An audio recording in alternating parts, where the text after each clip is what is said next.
something that I'm hearing lots about from families and from educators is, how do you cope with guilt?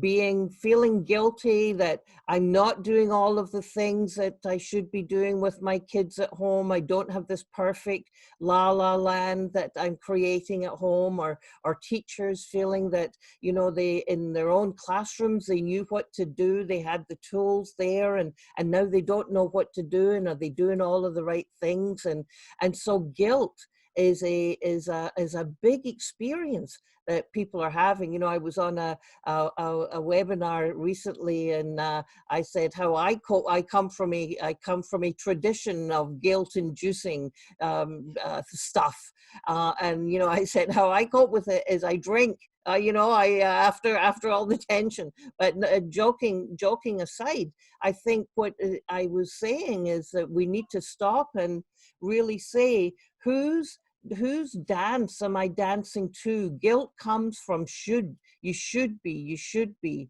And this is a time to examine, well, who says and whose should is it that I'm walking in?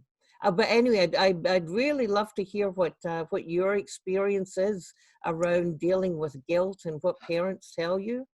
Yes, well, I think guilt has been the emotional flavor of the month for sure. And I've seen a huge number of social media posts about parent burnout, which is a real thing. It's actually been researched.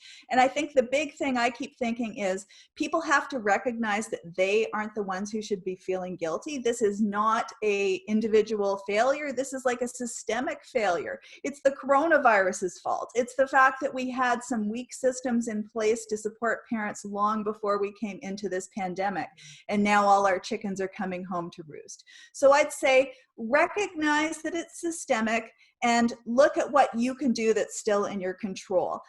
In perfect times, maybe you had all kinds of supports in place that aren't available to you right now.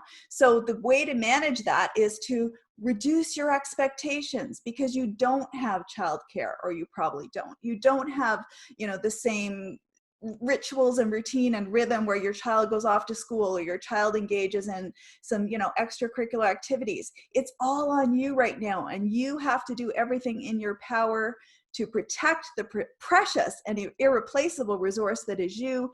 And that means cutting yourself some slack on the guilt front. I think if we can do one thing to improve our mental health, it's letting go of some of the guilt and just knowing that every other parent on the planet is struggling right now. It's not just you. Yeah, you are the best that you can be, right the way you are. That's terrific. Yeah, great. Oh, I can just feel the guilt lifting off. Yeah. Let it fly away. Let it fly away. Yeah, terrific. Thank you.